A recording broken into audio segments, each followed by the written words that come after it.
Good evening, Manchester. You're listening to the Weekly Dion on 95.3 FM WMNH. I'm your host, Ben Dion. My dad is joining us tonight. Dad, how's it going? Good evening, Ben. Things are well. How are you? Oh, just peachy. Peachy. We had a little bit of a change of schedule for this week. Our guest for this week actually is sick, caught the flu, so we didn't really want him coming on with the flu. So we've rescheduled him for next week, and we hope he feels better for sure. Jesse, hope you feel better, and he'll be on next week. But we were scheduling to have Matt Connarton come on in June to talk about the presidential election, and I said, you know what, Matt? Why don't you come on tonight if you can? And he did. So, Matt Connarton, thanks for joining us tonight. Well, thank you for the invitation. Good evening, Matt.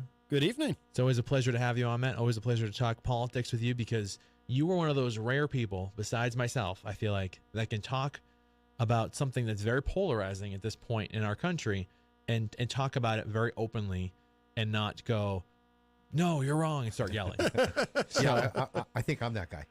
Yeah. You become very passionate, but you do understand, I think, both sides for the most part. I think I get it. Yeah. But Matt, I think you do it to a degree better. where I've heard people call in your show and completely and utterly disagree with you, and you're fine with that, which Right. it's hard to come by in most people nowadays, I feel like. Thank you. Yeah. I think part of it is, well, I'm an independent, so I kind of get along with everybody. Right. But also, too, I think part of it for me is I think most people, to varying degrees, attach their egos to what they feel strongly about, in the sense that it's very important for people to be right, but to not only feel like they're right, but to feel like they have to prove they're right. Right. And I kind of somehow figured out how to unburden myself of that. Like, I'll tell you what I think. If I can convince you, if you disagree with me, if I can convince you or maybe put some doubt in your mind about your position, maybe make you see it my way or whatever, great. But if not, that's okay too. Yeah, that works as well. Yeah. And I think I just leave my ego out of it, which I don't think most people are able to do. No. I think it's hard for most people. Yeah. Because I think what happens is people are passionate.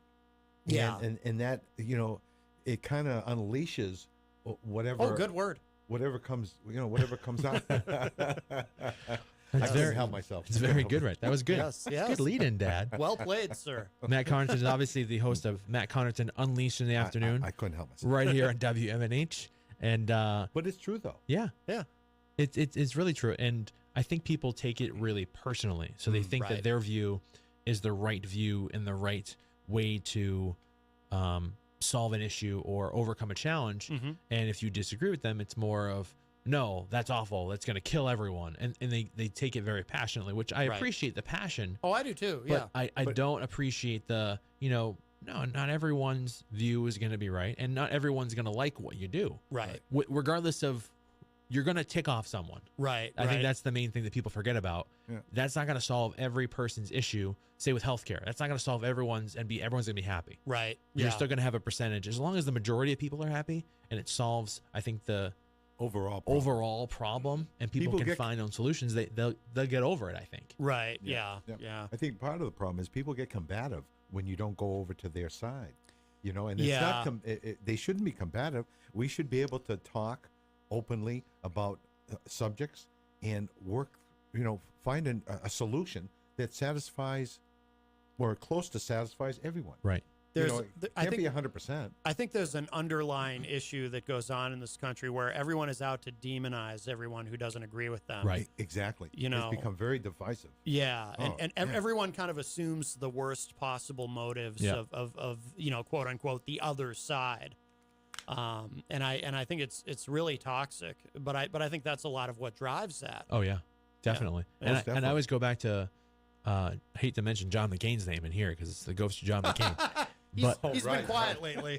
But I think he moved on. He may have, yes. But I always go back to that clip of when he ran against President Obama and that town hall and that woman that was calling President Obama an Arab and just was very adamant, and he very politely stopped her and was like, that's not who he is, and even if he was, Right. that's not a bad thing. And we just disagree. Right. And right. we don't have those people really anymore. There's very few of those people in current politics, regardless of what party you're on, that go, no, stop. You might not agree with them, but they're not an awful person. Right, exactly. I mean, they might be an awful person, but you don't need to attack them in a personal way. Yeah. There's the line between personal and politics is kind of very faded now. It's blurred. Oh yeah, very blurred. People don't know that line, and I think it's just society naturally. Social media has definitely gone to that for sure, because we just don't know the line of it, and I see it all the time. I mean, there's very few times that I go on social media and I have to hold back from commenting or from correcting someone or from just going, hey, why don't you just relax? Right.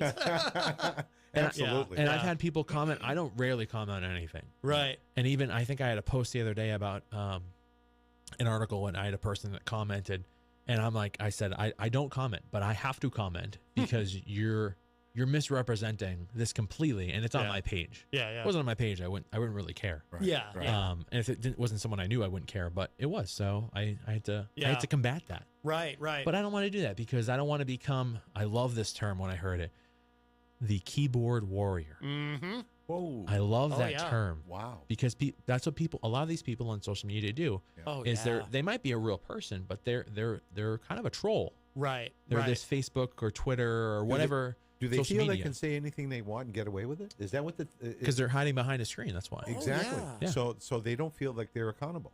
Yeah. And some of the nicest people in real life, quote unquote, on social media will just be mean and nasty. And I don't it actually surprises people, but I very often, if I'm sharing something out that's political, I always share it to the Matt Connarton Unleashed page, never to my personal page. Right. And usually once I share it out, I leave it alone. Whatever else I have to say about it, I save it for the show. Right. Because to me, it's hard to have any kind of political discussion on Facebook without... People going nuts. I used to do it. I used to post political stuff on my personal page, but if you post something political, what happens is... And sometimes immediately, sometimes it might take a few posts, right? But inevitably, the thread will devolve into people just hurling personal insults at each other and saying really nasty things to each other and calling each other stupid for no other reason than they happen to disagree on something politically. Right. And it's just like, who has, I don't know why, I don't know how people even have the time. To invest in that. And I think that's the good thought. That's more of the issue for me is I don't want to give these people the time of day. Yeah. I'll read the comments just to be informed of who is who and what their beliefs are, I guess, and kind of be predictable of what they're going to comment next or what they're going to say next. But I don't want to give them the time. But it's crazy. It's a lot. It's just too much, and we'll get more into that in a second. But Matt, you've been on the show before. We already know who you are. I guess they should know who you are. If you listen to the station, know who we got to know who Matt Connarton is. Yes. Absolutely, the man. So we'll jump right into our first segment. If you want to join in on a conversation about politics and just general stuff about Manchester, you can always call in at 603-250-6007. We're here with Matt Connarton from Matt Connarton Unleashed in the afternoon. But we'll jump into our very first segment, which is called Politics in the Mix.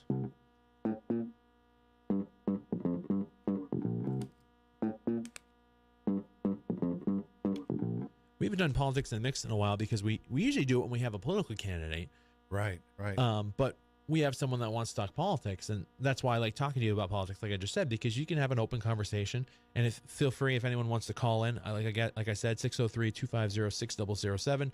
You can join our conversation. But I did want to go through some general things that are happening in the political world, and also talk about some people that have entered the field for the presidential election in 2020. I'm having at least one on. I'll talk about what happened with Andrew Yang, but we're hoping to reschedule with him later on.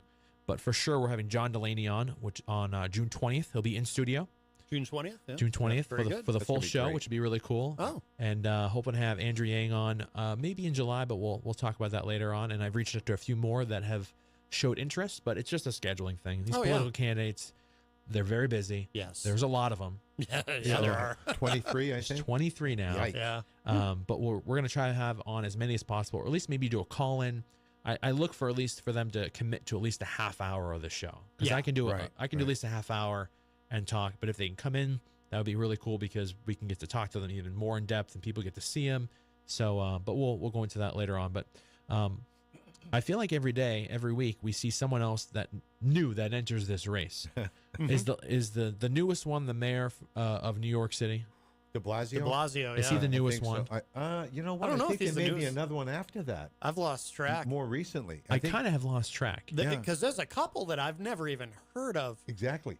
or that are so obscure that I don't know if they even count. Like Mike Revell is running again. It's like, Who that be? Yeah. yeah, he's from Mike Revell from Alaska. I didn't know that. Yeah, he's running again. Okay, I didn't know that. And there's a mayor, another mayor from a smaller city or town. I don't know where it is in Florida. Yeah. But he's from Florida. Yeah. Okay. And he's, okay. I believe, he came to New Hampshire this past week. He threw an event, I think, in Goffstown at Apotheca.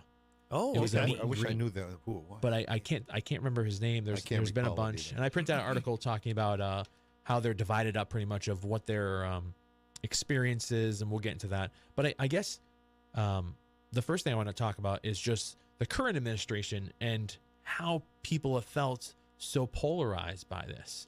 And I guess Yikes. Matt, you bring it up a lot on your show, and just I noticed the intros to your show. You've been playing that. I thought I was the only one that knew about this show because I watch it because it's funny. Yeah. My Cartoon President. Oh yeah. Awesome. Oh And yeah. It's You gotta love it. It takes Yeah. these issues and it completely blows them up out of proportion. Yeah. But it's funny because it makes light of some situations that we find very disturbing. So good. Oh, Yeah. That's why I enjoy it, because it lightens things up.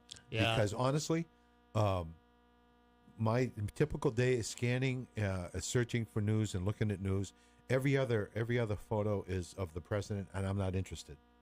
Right. And this is a show that really lightens things It up. makes light of it. Yeah. We need to lighten up. Yeah. Oh yeah. Yeah. Because it's a little crazy out there. If you can't laugh, you'll cry. Yeah, and I've done my share of crying. That's for sure. Well, I think it comes to the point where a lot of the times we're in disbelief of what's really going on. Oh yeah. We read some of these headlines, and I talk about in class just from an economic standpoint, from teaching economics, of How okay, your two students what's going feel about on. the tariff situation? Well, we That would- talk about tariffs. I love saying the word tariffs because I always feel like I should say it like a pirate. Oh. Yarr. And I talk about that because it's funny. But the it's effects of it, impactful. yeah, and what they really are, and we go into the effects of it, the long-term effects. And I don't go over from a political standpoint. I just go over Economics. of what's the effects of it.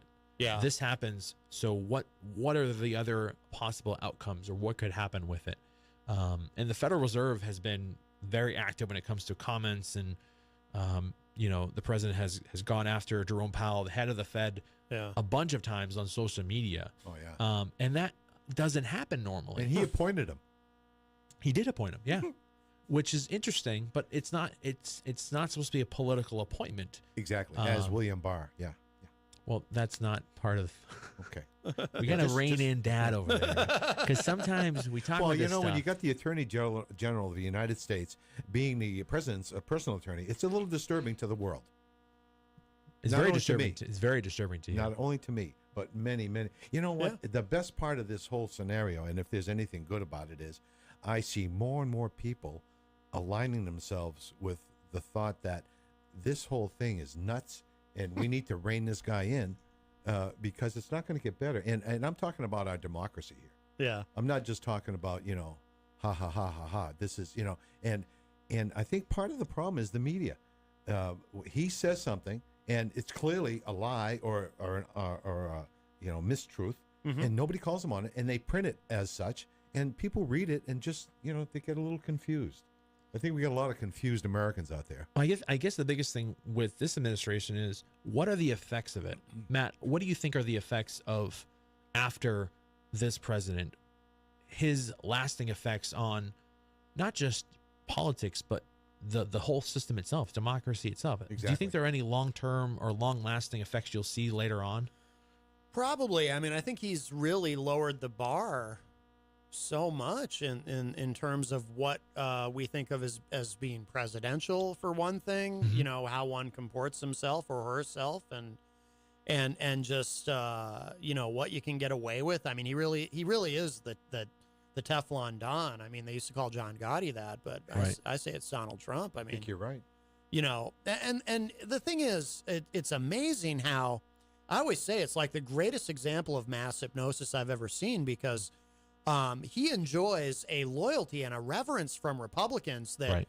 Ronald Reagan, you know, Saint Reagan, the patron saint of conservatism, would be envious Oh, absolutely. of how, I mean, he's got a 90% approval rating among Republicans. They are, it is impossible to embarrass or upset them Right. in any way in terms of Trump, you know? To me, that's a little disturbing. Yeah. It's more than a little. And Yeah. I don't get I guess my question is why? What's the appeal, I guess? What's the fear? What Because do to the me, Republicans fear? if of I Trump? see, if I'm one of those members of the House or whatever, a member of that party that's a prevalent member and one that's in the public, I guess, do they not see any backlash for that if he does something that's out of the ordinary for the Republican Party, I guess? Apparently not. I mean, it really is his party now. And I use, you know, you mentioned the tariffs. Yeah. I mean, that's a great example of how it's now Trump's party. You know, Republicans were the party of free trade. Right. You know, we don't like a lot of tariffs. We like free trade. We like free markets, etc. Right. And then Trump comes along and says, "Hey, guess what? We're actually a party of tariffs now. We're now the party of protectionism." And then the entire Republican Party shrugs and goes, Okay. "Oh, okay. I guess we're the party of protectionism now." Nobody stands up to him. That's Nobody. If this is what Daddy wants, this is what we'll give him. It's amazing. It really is. Do you think this would have happened with anyone else, regardless of the party? Because I mean, as the president, they're technically the head of the party. That's one of their Right. That's one of their titles, I guess. Yeah. But do you think this would have happened with anyone else if they would have done the same thing? No. No, I don't think so. I don't think so. No. I think they're enamored with Trump because he, you know, he'll say terrible things, and I think in a certain sense he gives his supporters the freedom to feel like they can be who they really are. And they can say whatever they want as well. Right. I mean, you know, you take a guy who will say terrible things about Mexicans. You know, we all know that comment. Or can openly mock a disabled reporter at How a about campaign. that? I mean, Yeah. I would have gotten smacked if I'd done that when I was a kid. Can you imagine? And here's a 70-year-old man doing it, and they're like, "Oh, okay." You know, like he can, like someone who can just be just openly awful, and they're like, "Hey, that's cool. He doesn't care." So now we don't have to care. Exactly. You know? Like what? Gives him a carte blanche. Do we think the Yeah. effects of that are that more people are going to be, at least in the political world, are going to be more outward like that? I mean, could we see anyone that's more bold like that to, I guess, not feel like scared to offend people, or be at least a little wary of like, oh, I probably shouldn't say that because someone's going to be offended by that. Is there any political correctness anymore? Well, I think on the left there will always be, but I think on the right, no. I think he's probably done. Because you were asking earlier, does this have a long-term effect? Yeah, I think it does. I think I played a clip. I don't know if you heard it, but you've probably seen it from our cartoon president, where he Trump's in hell and he meets the ghost of Reagan. Yes. And Reagan tells him, you know, let out your inner Republican grossness. You know, just be the grossest Republican that you can. He's managed to do it. Yeah, yeah. Wow. And I think, I think Trump has kind of given license to that, you know, and the evangelicals love him because the evangelicals, they're used to turning on their televisions on Sunday morning and seeing a con man in a $20,000 suit Here you go. saying, "Support me."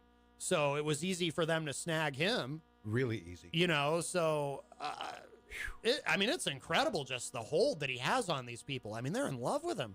I don't. And his rallies are insane. I don't get it. Oh, yeah. I even if I, you know, there's a few political candidates that I've either helped out their campaign or at least, you know, voted for them or at least followed their career. But I just looking from the outside, I don't think I could ever be that loyal to someone that I don't know personally. Right.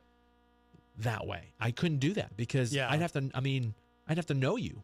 I mean, I couldn't even see only maybe local politicians because I would know them personally and want to help them in their campaign and be a big supporter of them. But someone on a national level, I would have to like know them. Right. I guess to be that entranced with them. It's very odd to me. I don't get it.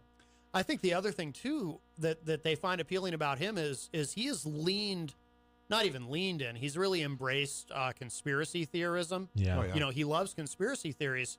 And this actually predates Trump, but I've noticed, I think I really started to notice it during the Obama administration, that the line between, you know, what we think is mainstream conservatism and conspiracy theorism has gotten so blurry. Pretty blurred. You know, because, I mean, you know, for 8 years, you had a lot of Republicans running around talking about how Barack Obama wasn't a legal president because he wasn't actually a citizen, because he was born in Kenya, and he was part of this conspiracy theory where he was supposed to be installed in the White House and destroy America from within and unleash Sharia law on the country. And Well, that didn't happen. none of that actually ended up happening. But that's, you know, for 8 years, I mean, It's a theory they were exploring. right. And that became kind of a mainstream thing. Like, you want to think, no, that's just the fringes that believe that. Right. But then if you ever looked at the polling data, it's like, oh no, most Republicans believe this. Yeah. They believe he's a Kenyan. Or they leave it open. Terrorist They leave or- it open to yeah, like, yeah. oh, this could happen. Right. This right. could be part of this. Yeah. I don't think we can talk about it enough to actually fully understand it. Yeah. But Probably looking ahead to the 2020 presidential election, so far there are 23 Democrats that have announced there are And counting. and counting. You know there what I are, want to- I want there's to- a, yes, go ahead. Go ahead, Dad. I wanted to ask. I heard that you had to have so many signatures to be allowed to debate. It's a certain amount of donors. Donors. It has to okay. be from every state, and it has to be a certain. I don't think it's a certain amount. I think it's an amount of donors. 65,000, I believe, That's the is the number amount. I heard as well. And it That's- also okay. has to be one from every state too. Okay. Okay. And a lot of them have hit that. They Okay. haven't raised a lot of money when it comes to Trump's.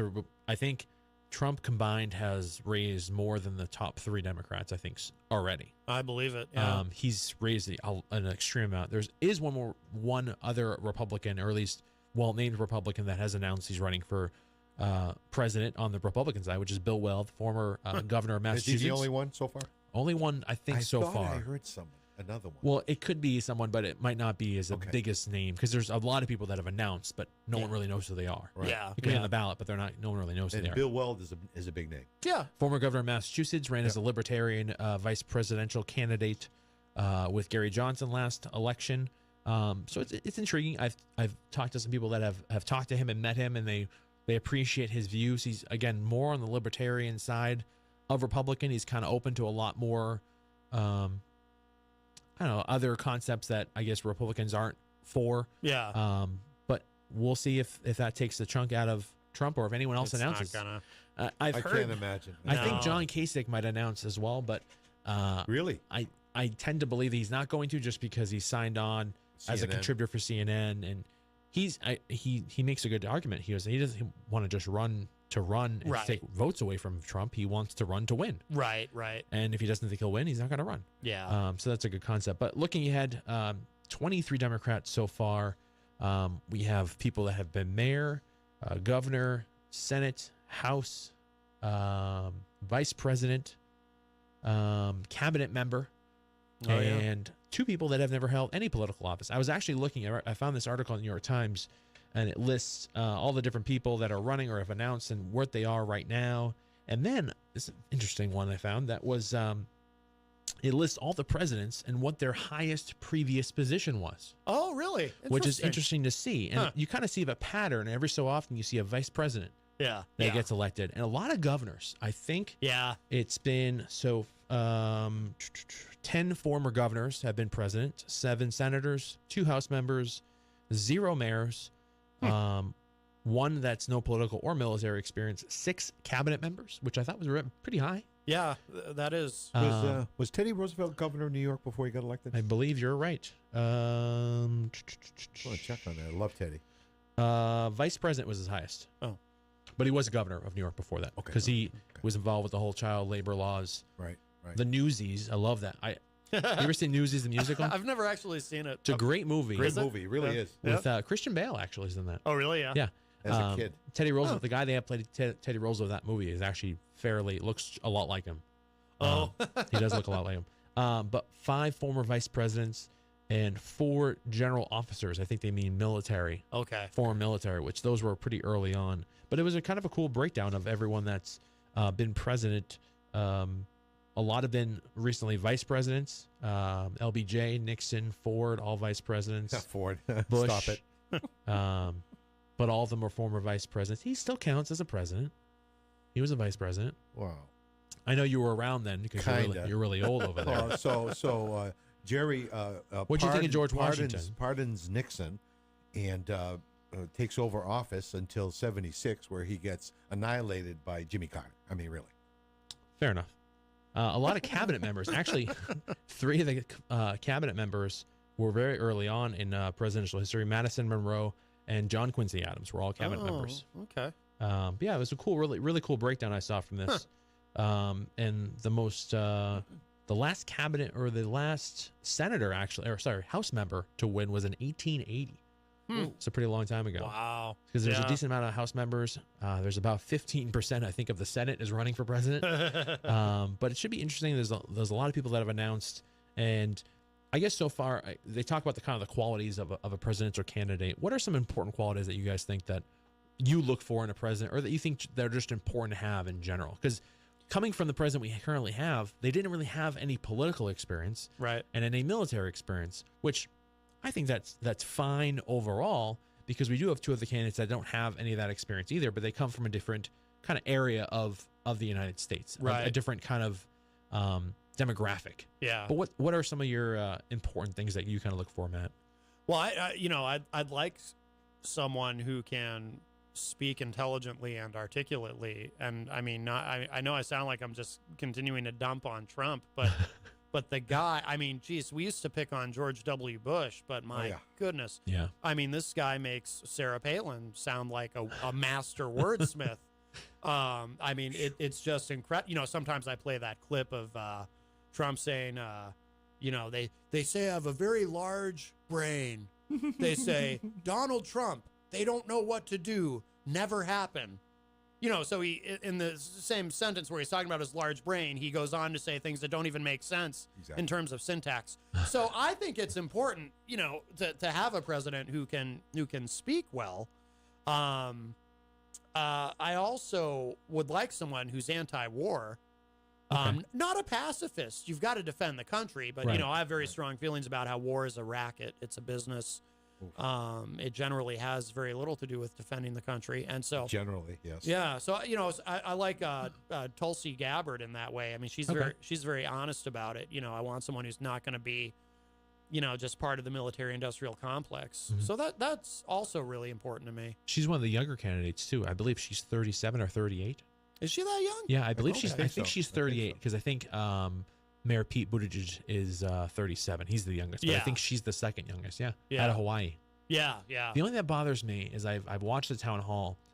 I'm very picky when it comes to the overall package of who the president is. I don't know why. It's just me. Yeah. But I couldn't. It was bothering me how she just addressed and spoke to people. Yeah. And saying aloha a lot. I guess she's from Hawaii. Yeah, she is. It just kind of bothered me that Really? she kept saying that at the town hall. I think that she was on CNN for. She's always said aloha to everyone. And I was just like, just say hello. She was just say overdoing hi. it. Yeah, it was a little too much. Yeah. But she's I think she's done pretty well in New Hampshire. She's done a lot of different events, a lot of veteran events. Yeah. Which is really cool to see.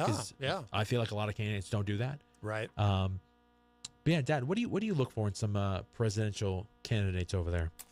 Or someone that you would want to be president? I gotta have a sense that they're going to be honest with us. Okay. Try to tell the truth, although sometimes that's a little difficult in the political arena. Mm-hmm. It's just tough. It's very, very difficult. I feel we're almost at an impasse, and the next person in the White House has to be a strong individual, and somebody who's going to show some love. I don't think there's not enough love going on out there. There's to me, my sense of it is there's way too much hate. Yeah, way too much. And you're hate. not the only one. There's been a lot of current presidential candidates that have really expressed that. We have to. It's been a moral It's a moral dilemma. Yeah, it's and a lot of people have pointed that out and made that their push forward of like, hey, I'm more positive. I'm gonna make some moral decisions and really look into that. So it should be interesting because I think what people are looking for now compared to in past elections is very different. Mm-hmm. I think it's very, very different. I think the experience we talked about what their past political experience. I don't think that matters as much anymore. I think we kind of set with our current president the precedence for that a little bit is people don't look at that as much anymore. I think more people, older people, past presidents, they look for something in the military or something, they were governor or some other political, experience. But a lot of people have jumped in the race that don't have that, or at least the amount that we had previously. Well, Trump has really shifted that paradigm. He really has. Yeah. But I think it's changed people's minds regardless. I think people are going, we want the best person. I don't care where they came from or what their past experience is. I want to see who they are and meet them and judge for myself. Yeah. And that's really why I've really gone out and try to meet as many of these people as possible. I've met a few of them. Yeah. And one thing I always ask people when they just tell me who they're looking at and why, I said, do you think they're likable? And people always look at me kind of like, what do you mean by likable? I'm like, do you like that person as a person? Right. When you talk to them, do you get a good vibe from them? And I've met a few of them, and some of them I really have, but I don't agree with their policies. Yeah. So it's kind of a mixed match between them. And another thing that people have really looked into, I think especially this one, is who can beat our current president. Right. And I think that's an issue that we have to, I think, go away from a little bit. I think we have to stop focusing on him, because I think that's how he won in the first place. People focused on him too much. Oh, he's really mean. Right. And he's making fun of Jeb Bush or Ben Carson or whoever he picked on. About everybody. And that made it a huge, big issue of, well, let's focus on him because he's the one that everyone's talking about. Right. So I always find it interesting of who Trump focuses on and who he's picked on next. Right. Yeah. And I always look to see what the nicknames are going to be. Yeah. Oh, he's got a million of them. Sleepy Joe. I don't get Joe. that one. Do you know what the reasoning behind that one is? Because Joe might be a few years older than Trump, maybe? Yeah, Joe. Biden is 76. And Trump's 72. Or I think, or at least he would be when he's inaugurated. He's maybe? 76 now. Oh, he's 76 now. Okay. Yeah. I don't get that one though. I always see Sleepy Joe. I'm like, yeah. I don't see it as much. Well, he's got to tag somebody with something. Yeah, and he seems to be operating under the assumption that Biden's going to be the nominee. It's like he's already running a general election campaign against Biden in some ways. Right. Because I don't know who else he's gone after. As recently, I think he did mention Mayor Pete. Yes, he did. That's he right. He mentioned him, I think, a few days ago. Called him Alfred E. Newman. Alfred E. Newman. Yeah. Such a lovely. Yeah. In this part, I think Mayor Pete was like, who? Yeah. Who's right. Yeah. That's a like, character no one else from knows. the 70s, right? Yeah. I knew who he was. Mad Magazine. Mad Magazine, Yeah. absolutely. Yeah. I had to think a little bit, and I remembered him. Oh, yeah. Yeah. But kind of going, away from whoever you think will win. Who do we think are the best? I guess because everyone looks at the matchup. We have a caller. Oh, let's see who this is. Join the conversation. Thanks for calling the Weekly Dion. Who's this? Hi, Ben. It's me. How are you? Good. How are you? Hi, Auntie. Hi, Daryl. I have a question for anybody in general. You were saying that former Governor Weld, put in his hat for running against number 45 in the White House. Uh-huh. My question is, I didn't think anybody ran against an incumbent president in their party. Well, it's not normal. It's not normal, and because they're the current president, if they can run for re-election, would be the eventual nominee. So the party normally doesn't, I guess, welcome challengers. But it's pretty tough. It's really definitely. tough. I mean, he can challenge him, but usually the party will try to turn away from that person because they're going against what their current leader of the party is, I guess. Although in '92, Pat Buchanan very nearly beat George H.W. Bush in New Hampshire. I forgot about that. Yeah. Wow. Yep. Close, really close. So, really close. obviously, with his popularity among the people in his party, no other Republican has a chance of winning. Right. So what would be the whole idea behind challenging him then? Good question. Sometimes it's to sell books. No, really. I mean, it's true. Seriously, it's true. Sometimes it's to sell books. Newt Gingrich went the last time he ran. What was that, in 08? No, I'm sorry, in 2012.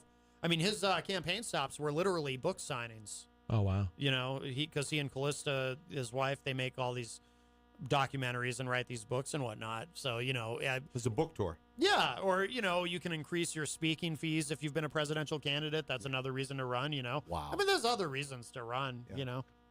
Yeah. Oh, so it's all financial and just to get your name out there. And hopefully, what is it like to when the next election, like after this one, if their name was out there, excuse me, it would help them in the next one?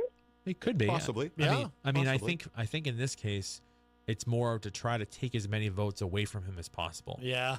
I don't know if that's possible, but I think that could be part of the motivation. That could be. Yeah. Yeah, but that would only be in the primary. Right. Right. Yeah. So Yeah. I don't know. I think it's definitely an uphill battle, but Oh, most definitely. obviously if he's going in, I think he must think he's got a shot. So we'll see what happens with that. We could keep our fingers crossed. Oh, you know it. We'll see what ends up happening in the primary for sure. All right. Well, thank you. You guys have a good show. Thanks, Karen. Thanks for calling in. Bye, Karen. Yeah. Bye-bye.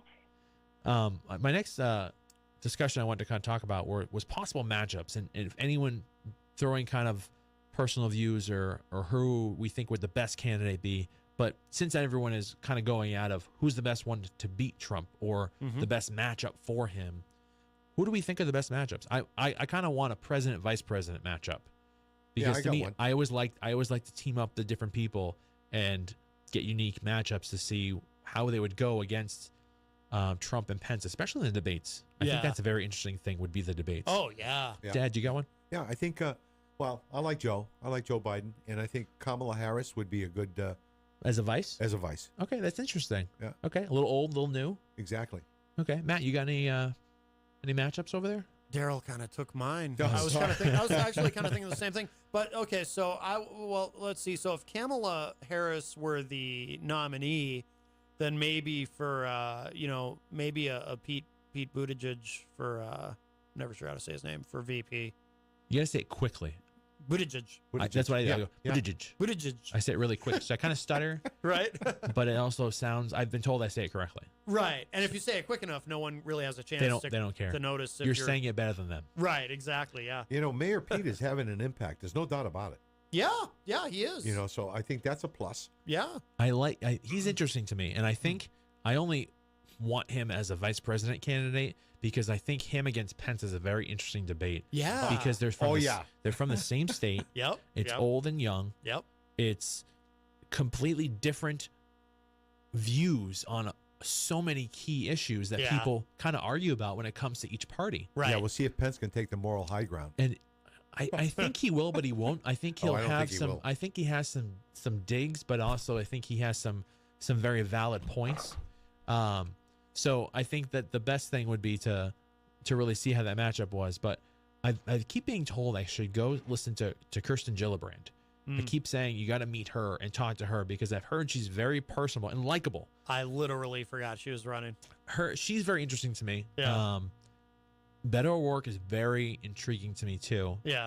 I think he's one of those people I want to meet to get a better vibe. Yeah. From the people that I've met, Cory Booker is very personable. Yeah. And meeting him, we had a conversation for about 2 minutes. It was like there was no one else there. Yeah. Which was really cool. Wow. I don't necessarily agree with all he has to say. Yeah. But I think he's one of those people that can actually find a middle place because he's kind of expressed the, morals and, more love, less hate and all that. Yeah. Which is interesting. But he had co-sponsored a bill to federally legalize. I forgot if it was to legalize cannabis or just move it off of Schedule 1, but he's been at the forefront of, I'm very anti-drug war, and he's really been at the forefront of that. He's very intriguing. Yeah. I don't know. He's kind of in the middle of the pack. Yeah. I would say. Yeah. And I'm a little surprised by that, just based on his name recognition, being a senator, being pretty outspoken. Yeah. From New Jersey, but I kind of like the Biden Beto. Yeah. I that intrigues me a little bit because you have kind of a little opposites, but not opposites. You have established, older, more in the middle with Biden, but you also have younger, more progressive Beto, Southern Democrat, which is intriguing to me, but I don't know. You're not going to end up with 2 white guys. I know, and it's funny. That is the next thing that everyone always says to me is we have to have some diversity in there, and I get that, but that matchup just kind of, I guess, intrigues me for the most part. No, I can see it. Yeah. But I think it's always interesting to see who, when eventually we have the 2 nominees, what the Democrats will decide for a vice president candidate. I think, regardless of who it is, I think they have a pretty good layout of different people that are running or that would consider to be the vice president. Even other cabinet members. There's some people that they don't win the president or vice president or be the nominee. Someone like Andrew Yang or John Delaney.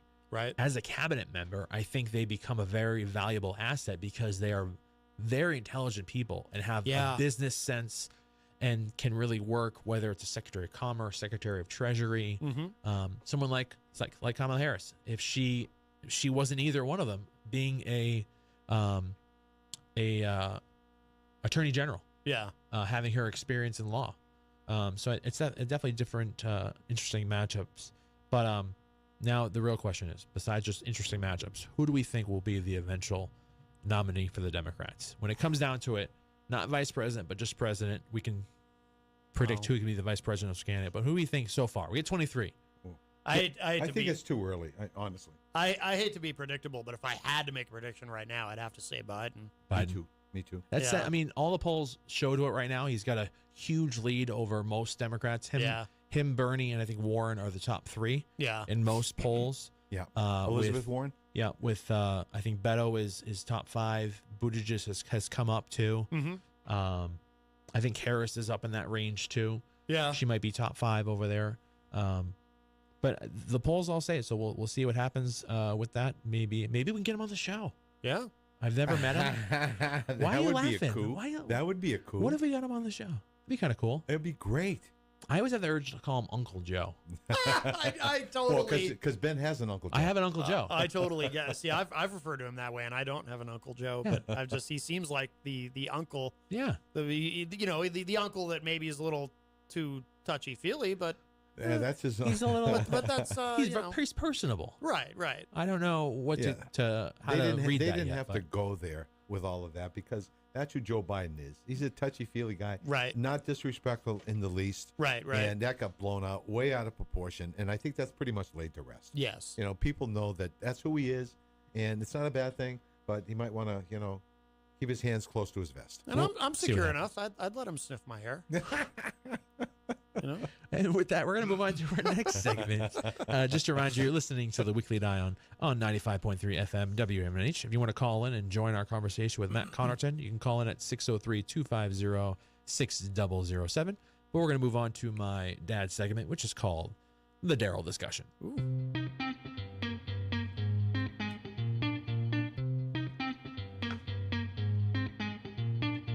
In the Daryl Discussion, my dad will talk about a certain topic that he wants to bring up this week. And this week, we're going to the schools. Dad, what do you want to talk about over there? Let's talk about the new superintendent. The new superintendent. Oh, what do we got? I like this guy. Dr. John Goldhart, currently the Executive Director and Chief of School Leadership and Performance for the Salt Lake City School District, a position he's held since 2017. Salt Lake City School District has 24,000 students, 3 comprehensive high schools, 1 online high school, 2 charter high schools, 1 alternative high school, 5 middle schools, 1 K-8 school, 1 charter K-8 school, 26 elementary schools, 8 school administrators, 57 minority enrollments, 58% free reduced lunch students, 90 languages spoken. Wow. 20% English learners, and a $250 million budget. I think Dr. Goldhart will be able to handle this no problem. These similar demographics to what we have here. I think they're actually a little bit more diverse over in Salt Lake City, Utah. I think so. I think you're right. But I went to the superintendent forum that was held last Wednesday. Was it last Wednesday? Yeah, last Wednesday. Yeah. With the 3 candidates. Each candidate had an hour. You could ask questions. Each of them gave like a little summary of who they were. 2 are current assistant superintendents, Mrs. Gillis and Mrs. Allen, and they each had an hour, and so did Dr. John Goldhart. And then the following day, that's when they voted. The school board voted. I thought they did it that night. They didn't do that night. No, they did it the following day, that Thursday actually. Okay. And they voted and they chose Dr. John Goldhart. I believe it was 8-3-1 or 8-4-1 841. voting, and then they eventually voted unanimously to have him as a new superintendent. He starts on July 1st of this year. Is it typical 3-year contract or I could be. I thought the previous Dr. Vargas was 3 years as well, I think. I feel like the starting one for him was 2. I could be wrong. It might switch between 2 or 3 or what they agree upon. But yeah, it's a 3-year contract. He emphasized in his summary he would like to stay at minimum of 5, maybe even 10 years. Wow. He definitely has expressed wanting to really put the work in. He seemed like a very level-headed person, very not a politician by no means, understands, I think, the position and just wanted to be a superintendent. Yeah. I think it seemed like the role he's currently in Utah is a superintendent-like role. Yes. That's what it seems like. More of a director, but it seems like they have a pretty big operation over there. Yeah. So it should be interesting. He starts again July 1st. I've already contacted the school district to see if he can come on the show. Yeah. I did meet him. Great. I met him after the forum, introduced myself, and said I was a teacher, and His wife is also a teacher, right? I believe she's a special education teacher. Yep. Yes. So they'll be moving to New Hampshire. They're going to buy a house in Manchester, they said. Long way from Utah. Wow. That's a big move. Yeah. I thought, that's what I said that. I was like, wow, welcome to New Hampshire. He toured the area for for at least a week, just to check out the area before he, came to the forum and seemed like he really wants to invest. So we'll see what happens. Again, hopefully we can come on the show and just kind of introduce himself and talk about who he is and what his plans are for the school district. But I'm intrigued, definitely intrigued. And seemed like a very nice guy. So we'll hopefully have him on. And An interesting comment here. Goldhart was asked how he would work with some of the strong personalities on the 15-member school board. I've had the opportunity to work with some unique school boards in the past, he said. Your school board is a lot bigger than I'm used to. My current school board, there are a lot of personality differences between some members, and meetings can be cantankerous. You got to get ready for that. As a superintendent, I'll ask the board if they would be open to retreat together where we can talk about goals. I'm a realist. You'll never get 15 people agree on everything. The board are my bosses. I want to work with them, not against them. I'm very good at working at relationships with people. He's going to have his hands full. He seemed very, very, very positive about the whole thing, though. I can't imagine some of those people on a retreat together, though. Well, and when he said that, these guys, I thought to myself, that's a great reality show. Oh, yeah. That's a great reality show. You know what? That sounds great, Ben. Really. Oh, It'd be kind of cool. does. Can we convince Manchester Public Television to go and just film a TV show Oh, that'd be great. just for like a few days? Yeah. It'd be kind of cool. Wow. It'd be like Murder on the Orient Express. But we'll see. Someone would end up dead. Oh, most definitely. I got a few candidates. Okay. Calm down over there. Easy. Jeez. But he starts, like I said, on July 1st, and we'll see if he can come on the show either before then or after that. And That'd be great to have him. yeah, we'd love to have him. We had on Dr. Vargas. That was before this was on the radio. This was that was early on in Do you the have show. him on a podcast? Yeah, it was a Okay. quick show. That's Okay. before we had hour-long shows. It was just however long we went. But I got the sense with Dr. Vargas that he couldn't wait to get out of Dodge. Really? I don't know. Absolutely. It's hard to That's tell. That's the sense I got. The combativeness of the school board and stuff. You think it kind of wore him out? I think it wore him out big time. Well, Big time. I don't know. He was a hard character to read. I feel like he was very hard to read, but I had very positive interactions with him. Always, after I had him on the show, every time I saw him, when he came through Memorial, he'd always stop and shake my hand and say, "Hey, how's it going, Ben?" Huh. Yeah, really nice guy. But we'll see how this one goes, and I do want to get a little bit to the other segment before we close out, just so I can talk a little bit about the Heritage Commission. So we'll jump into our next segment, which is called Manchester Moments.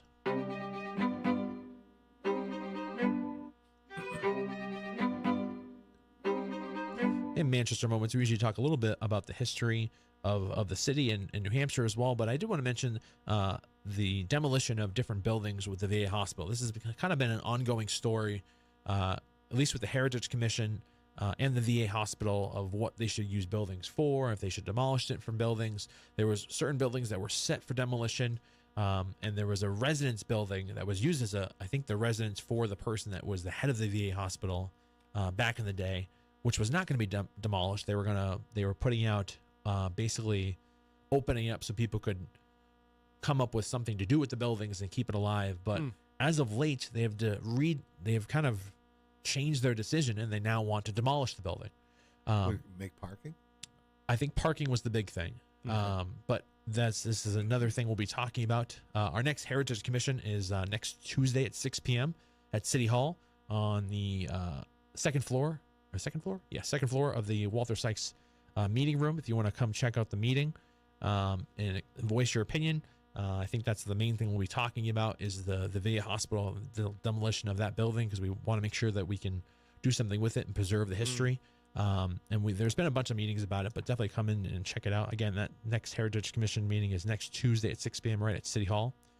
You can check out the schedule of events at manchesternh.gov. All the agendas and meetings are right there too. And another quick thing I want to mention in this little segment was U.S. News and World Report came out with their yearly best ranks of the best states. Oh. So they rank all the states in a bunch of different categories. They do like best hospitals too, and best universities and colleges. And the best states one's the one I always look for because I want to see where we rank. Yeah. Exactly. This year, New Hampshire is ranked number 2. Ooh. Really? Last year we were number 5. This year we're number 2. Overall? Overall. No kidding. Who's number 1? Number 1 is Washington State. Wow. Yeah. Huh.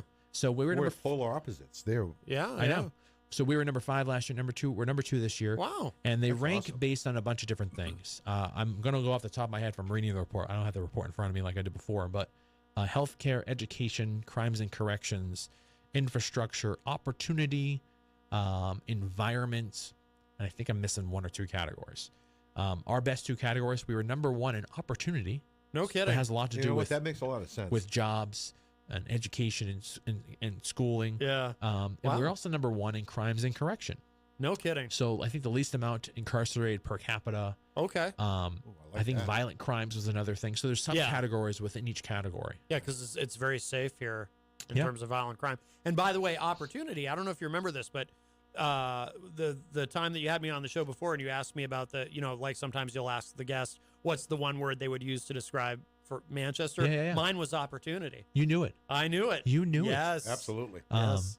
The place is booming. The city is booming. Well, it's not just Manchester though, Dad. It's New Hampshire overall, Yes. which is really cool to Yes. see. And I think opportunity is the best category overall. I mean, Yeah. it means that you can really go after what you want to go after in this state, which is really cool to see.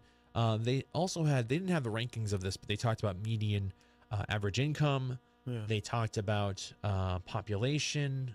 They talked about the percentage of college educated, which is an interesting stat. I wish they would have ranked those. They didn't rank those in the okay. rankings. They just listed them. Yeah. But anyone want to guess what our average median income was here in New Hampshire?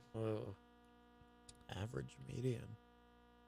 Average median income, Dad, in New Hampshire. Wow. I'm gonna go with. That's a tough one. I'll give you a hint. So Mississippi was the last state. Not Mississippi, sorry, Louisiana. Louisiana has been the last state the last 3 years. Yeah. Their Well, median income is $25,000. Wow. We're above that. Oh, no, yeah. See, I was gonna say 50. Way too high.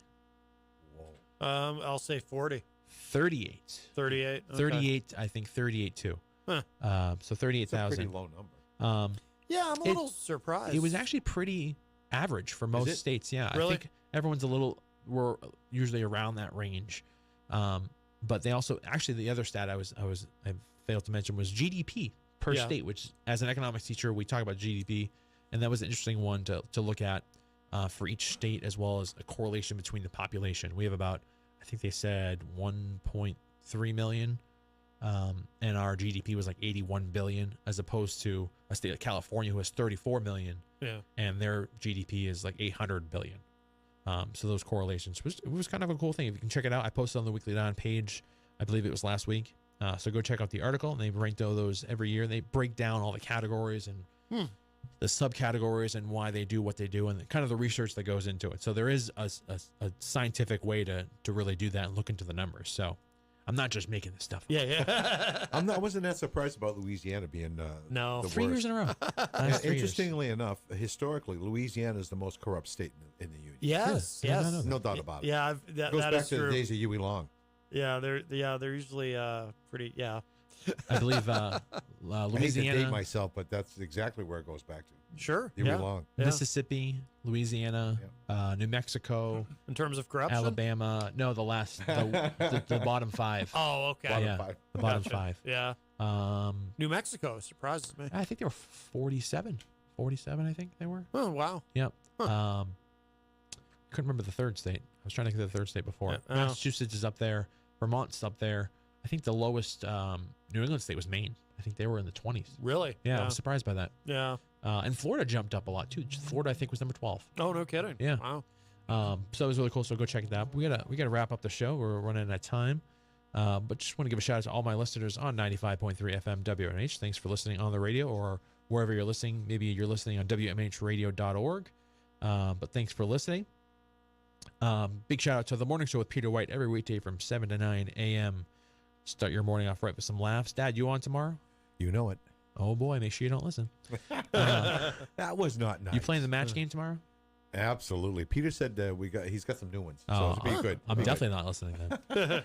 We have so much fun with that game. Listen to them every weekday morning from 7 to 9 a.m. Like I said. Also, listen to Matt Connarton Unleashed in the afternoon. Absolutely. From 4 to 6 p.m. right before the Weekly Dion. Does a great show of politics and current events and some great laughs there too. Yeah. The cartoon, I love the fact you did the My Cartoon President. Yeah. Oh, I love those. I love those. It just makes everything feel a little bit, normal, I guess. Right. Right. Yeah. You got to laugh at yourself, and that certainly does it. We love laughing at you too. That's why I put the camera on you. So Thank you very much. Facebook Live room can laugh. Thank you very much. Matt, thanks for coming on. And Anytime. it's Thank great, you. Matt. so That's great. flexible. I put you under the gun with, when Jesse had to reschedule. I was like, who do I have? And I was like, well, Matt was going to come on in a few weeks. So you can come on today, and you text me right back. So I really appreciate that. Appreciate it. Well, I was in the area. Yeah. Yeah, you happen to be in the area, right? Right. But it was a great show talking about you. politics, and like I said, you're one of those rare people who can actually have a conversation about it, regardless of how you feel about each issue, which is really cool. Oh, thank you. Thank you. Next week on the Weekly Dion, we're gonna have Jesse O'Brien. Hopefully he's feeling well. Hopefully he's gotten over the flu by then, and we'll be talking about some motorsports, and I think we'll be talking a little bit about Manchester Makerspace. Looking forward to talking to him. Don't forget to like us on Facebook and follow us on Twitter and Instagram at The Weekly Dion for updates, pictures from Manchester, interesting stories about the city. Listen to us every Thursday night live right here on 95.3 FM WMNH at 6 p.m. with replays of the show on Saturday and Sunday at 11 a.m.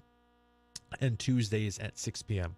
or throughout the week on wherever you listen to your podcast. You listen to all the previous shows right on Podbean along with all the WMNH shows. You can also watch the shows on Facebook Live right on our Facebook page or on YouTube now, the WMNH YouTube channel, on wherever you listen to your podcasts.